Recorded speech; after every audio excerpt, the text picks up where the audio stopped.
I always asked myself, as a young person, why aren't my parents here for me? And I wasn't mature enough to ask them those questions at that time. So those feelings turned into feelings of abandonment and low self-esteem. And I was, because I was somewhat excluded as a young person, even from, groups of friends and things like that. I was bullied because of that, and I started to really resent being that isolated young person. So one day in 1987, when I was just 14 years old, I was standing in an alley or a back street, and I was smoking a joint. And a man came up to me.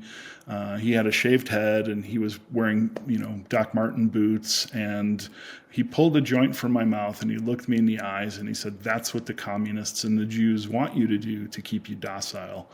Now, of course, at 14 years old, I didn't know what a communist was. I didn't know if I'd met a Jewish Big person. I words. didn't really know what the word docile meant.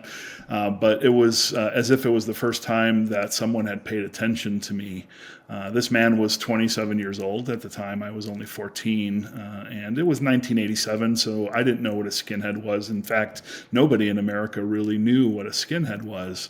But it turns out that this man who was recruiting me into the white supremacist movement that day was America's first neo-Nazi skinhead leader.